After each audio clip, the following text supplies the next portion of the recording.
இயேசு கிறிஸ்துவின் நாமத்தினால் உங்களை வாழ்த்துகிறோம். இந்த நல்ல நாளிலே ஆண்டவருடைய வார்த்தையை நாம் பார்க்கலாம். சங்கீதம் 37ஆம் அதிகாரம் 19ஆம் வசனம். அவர்கள் ஆபத்து காலத்திலே வெட்கப்பட்டு போகாதிருந்து பஞ்ச காலத்திலே திருப்தி அடைவார்கள். ஆம் பிரியமானவர்களே, இந்த காலை வேளையிலே ஆண்டவர் உங்களோட பேசுகிற வார்த்தையை நாம் பார்க்கலாம். நம்முடைய வாழ்க்கையில் காலங்கள் மாறலாம், சூழ்நிலைகள் மாறி போகலாம். ஆனால் மாறாத இந்த உலகத்தில் ஒரே ஒரு தெய்வம் இயேசு கிறிஸ்து.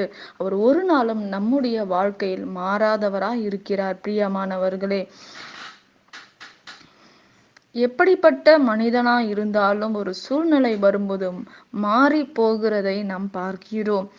வேதத்தில் ஒரு தேவ மனிதர்களை நாம் பார்க்கிறோம். எலியா என்ற தீர்க்கதரிசியை நாம் பார்த்து கொண்டிருக்கிறோம். அந்த எலியா அந்த பஞ்ச காலத்திலே அந்த விதவியின் வீட்டிலே அவன் கடந்து செல்லும் போது ஒன்றுமே இல்லாத வெறுமையா இருந்த அந்த குடும்பத்தில் ஆண்டவர் மூலயமாக எலியா அனுப்பப்பட்டார். அந்த சகோதரியை சந்திக்கும்படி அவங்களுடைய நிலைமைகள் மாற வேண்டும் என்று ஆண்டவர் விரும்புகிறார். காகை மூலயமாக எலியாவை தேவன் போஷித்தார். அதே போல எலியாவை கொண்டு அந்த விதவியின் குடும்பத்தை போஷித்தார் என்று வேதம் சொல்லுகிறது. இந்த நாளிலே ஒன்றுமே இல்லாத நம்முடைய வாழ்க்கையில் நம்மை போஷிக்கிற தேவன் ஒருவர் உண்டு. அந்த நாட்களில் கொஞ்சம் மாவு கொஞ்சம் எண்ணெய்தான் இருக்கு, அதை சாப்பிட்டு நாம் மறித்து விட வேண்டும் என்று நினைத்த அவர்களுடைய வாழ்க்கையில் இயேசு கிறிஸ்து சந்திக்கும் போது ஒரு தேவ மனிதர்கள் மூலயமாக அந்த குடும்பத்தை சந்தித்ததினால் அவர்கள் மகிழ்ந்தார்கள், திருப்தி அடைந்தார்கள்.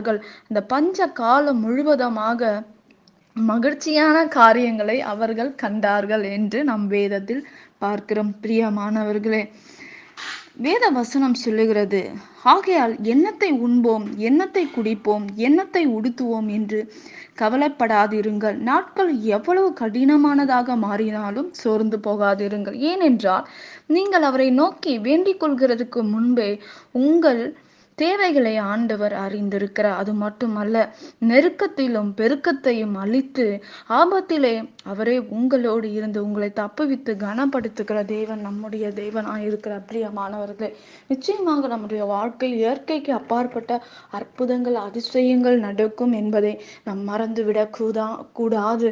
சூழ்நிலைகள் மாறலாம். இந்த நாட்களில் என்னுடைய வாழ்க்கையில் வறுமையாக இருக்கிறது, என் நாட்களில் நான் நன்மையான காரியங்களை என் வாழ்க்கையில் நான் பார்க்க முடியாது என்று நினைக்கலாம். ஆனால் ஆண்டவரால் அனுப்பப்பட்ட ஒரு தூதனை உங்களுக்கு அனுப்புவார், உங்களை போஷிப்பார்.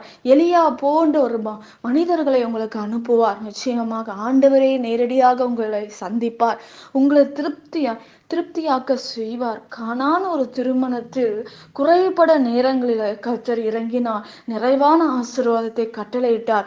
அதுபோல உங்களுடைய வாழ்க்கையில் நிறைவான காரியங்கள் நடக்கும், அதிசயமான காரியங்களை கர்த்தர் கட்டளையிடுவார், நன்மைக்கு எதுவான காரியங்களை கர்த்தர் கட்டளையிடுவார் என்பதை நாம் ஒரு நாளும் மறந்துவிடக் கூடாது. பிரியமானவர்களே, நிச்சயமாக ஆண்டவர் நம்முடைய வாழ்க்கையை இயற்கைக்கு அப்பாற்பட்ட அற்புதங்களை ஆண்டவர் செய்ய அவர் வல்லமையுள்ள தேவனாய் இருக்கிறார். பிரியமானவர்களே, அவர்கள் ஆபத்திலே வெட்கப்பட்டு போகாது இருந்து பஞ்ச காலத்திலே திருப்தி அடைவார்கள்.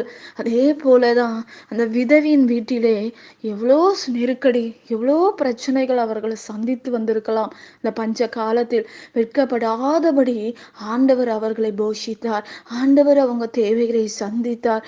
எப்படிப்பட்ட ஒரு ஆசீர்வாதம்! நான் இதை சாப்பிட்டு விட்டு நாம் மறித்து விடலாம் என்று நினைத்த அவர்களுடைய வாழ்க்கையை ஆண்டவர் மாற்றினார்.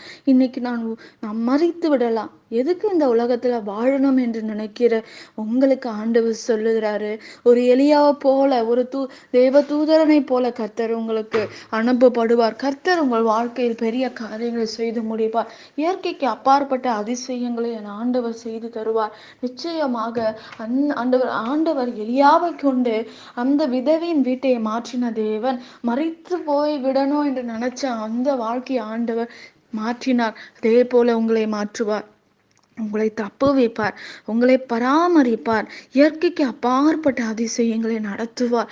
நன்மையே பார்க்க முடியல, நான் ஜெபிச்சேன், ஆண்டவர் அநேக ஊழியக்காரங்க சொன்னாங்க, இந்த மாசத்துல உனக்கு ஒரு அற்புதம் நடந்துரும், இவ்வளோ சீக்கிரமாக உனக்கு ஒரு அற்புதம் நடந்துரும். ஆனா என் வாழ்க்கையில அந்த அற்புதம் நடக்கல என்று நினைக்கிறான். உங்களுக்கு தான் ஆண்டவர் சொல்றாரு, நீ வெட்கப்பட்டு போவதில்லை, நீ சோர்ந்து போவதில்லை, நீ பயப்பட தேவையில்லை. உன் கண்ணீரை காண்கிற தேவன் ஒருவர் உண்டு, உன் அருகில் இருக்கிற தேவன் ஒருவர் உண்டு. பெரிய காரியங்களை உங்களோட வாழ்க்கையில் செய்வார். எனக்கு எந்த அற்புதமும் என் வாழ்க்கையில நடக்கல என்று நினைக்கிற பிள்ளையே, தேவ பிள்ளையே, ஆண்டவர் உங்க வாழ்க்கையில் அற்புதம் செய்வார், அதிசயமான காரியங்களை செய்வார். உங்க துக்கம் எல்லாம் மாறி போகும், உங்க கண்ணீர் எல்லாம் மாறி போகும். ஆண்டவர் வரும் நாட்களில அடுத்த 2022 கர்த்தர் வாக்குத்தத்தமாக உங்களோட இடைபடுவார். அருமையான வார்த்தையோடு ஆண்டவர் பேசி இருக்கிறார். நிச்சயமாக ஆண்டவர் உங்கள் வாழ்க்கையில் அற்புதங்களை செய்வார், அதிசயமான காரியங்களை செய்வார்.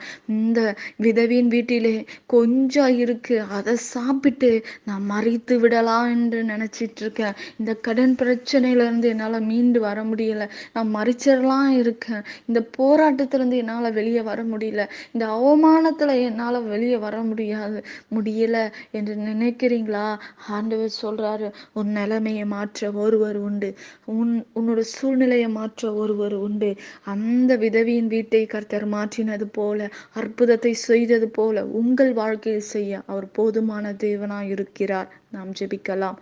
பரலோகத்தில் வாசமா இருக்கிற அன்பின் பிதாவே, உங்க நாம மகிமைப்படுவதாக, உங்க ராஜ்யம் வருவதாக. இசுப்பா, இந்த நாள்ல ஒப்பு கொடுத்து நாங்கள் செபிக்கிறோம்.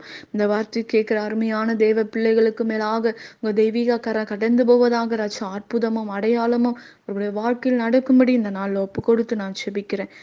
எல்லாவற்றையும் உங்க கரத்துல ஒப்பு கொடுக்கிறேன். இயேசுவின் நாமத்தில் செபிக்கிறோம் ஜீவனுள்ள நல்ல பிதாவே, ஆமேன். கர்த்தர் தாமே உங்களை ஆசீர்வதிப்பாராக. ஆமேன்.